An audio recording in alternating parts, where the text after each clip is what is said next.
नारायण राणे कोकणातल्या राजकारणातलं एक मोठं नाव।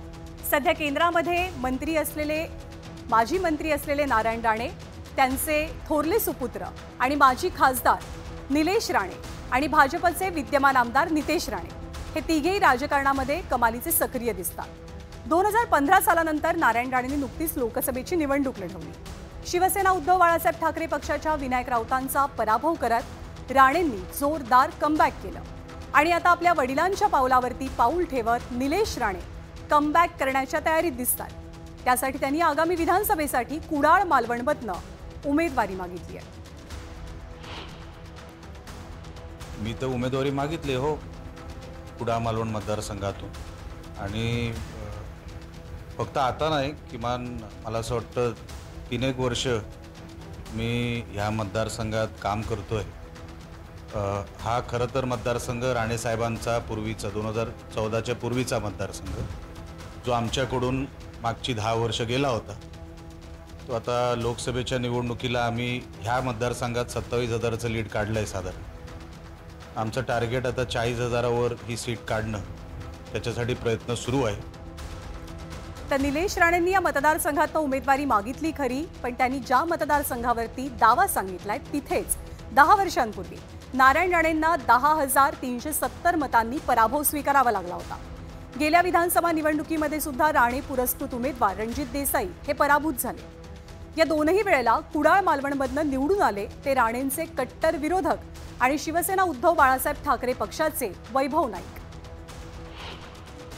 कुडाळ मालवण हा जिल्ह्यातील असा मतदारसंघ आहे, त्या ठिकाणी ठाकरे सेनेचे आमदार वैभव नाईक हे तिथं दोनदा निवडून आलेले आहेत। लोकसभेमध्ये नारायण राणेंना मोठं मताधिक्य जरी या मतदारसंघात मिळालं असलं तरी विधानसभेची गणितं वेगळे आहेत, विधानसभेचे राज्यातले विषय वेगळे आहेत। सध्या महायुती विरुद्ध महाविकास आघाडी यांच्यात जोरदार राज्यात मोठी काटेकी टक्कर आहे आणि लोकसभेमध्ये महाविकास आघाडीला चांगलं यश मिळाल्यामुळे वैभव नाईक विरुद्ध निलेश राणे यांच्यात हा सामना अतिशय अटीतटीचा होणार आहे।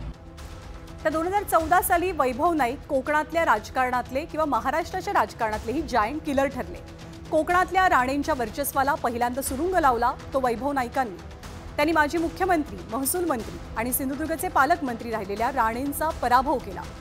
पुढे 2019 साली राणेंनी कुडाळ मालवणमधनं निवडणूक लढवली नाही, पण त्यांनी उमेदवार दिला। वैभव नाईकांनी 2019च्या विधानसभेत सुद्धा राणेंना धक्का देत सलग दुसऱ्यांदा विधानसभा गाठली। तर दुसरीकडे निलेश राणे 2009 साली काँग्रेसच्या तिकिटावर पहिल्यांदा खासदार बनले, पण 2014 आणि 2019च्या लोकसभा निवडणुकीत त्यांना दारुण पराभव स्वीकारावा लागला। 2019 मध्ये अख्खच्या अख्खं राणे कुटुंब भाजपत गेलं। निलेश राणेंना भाजप प्रदेश सरचिटणीस पदही मिळालं, मात्र 2024ला भाजपनं लोकसभेचं तिकीट मात्र निलेश राणेंच्या ऐवजी नारायण राणेंना दिलं। त्यामुळे एकीकडे सलग 2 वेळेला निवडून आलेले वैभव नाईक आणि कमबॅक करण्यासाठी इच्छुक असलेले किंवा सज्ज असलेले निलेश राणे यांच्यामध्ये कडवी टक्कर होण्याची शक्यता आहे। दरम्यान निलेश राणेंनी कुडाळ मालवणमधनं उमेदवारी मागितल्यानंतर वैभव नाईकांनी सलग तिसऱ्यांदा याच जागेवरनं याच मतदारसंघातनं लढण्याचा दावा केलाय।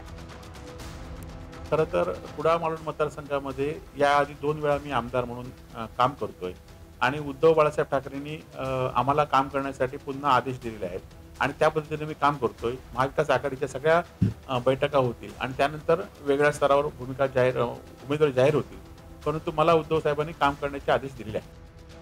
तर निलेश राणे आणि वैभव नाईक कोकणातले आक्रमक नेते समजले जातात। गुहागरमध्ये झालेला राणे आणि भास्कर जाधवांमधला राडा, तर शिवरायांचा मालवणमधला पुतळा कोसळल्यानंतर वैभव नाईकांनी केलेली सार्वजनिक बांधकाम विभागाची तोडफोड आपण अलीकडेच पाहिलेली आहे।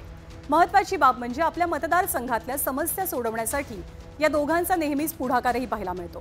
स्थानिकांचा रोजगाराचा प्रश्न, मच्छीमारांच्या समस्या किंवा नैसर्गिक आपत्ती असो, वैभव नाईक आणि निलेश राणे नेहमीच समस्या सोडवण्यासाठी धावून जातात। दोघांचा लोकसंपर्क सुद्धा दांडगा आहे, त्यामुळे नेहमीच या दोघांसोबत कार्यकर्ते आणि समर्थकांची मोठी फौजही पाहायला मिळते।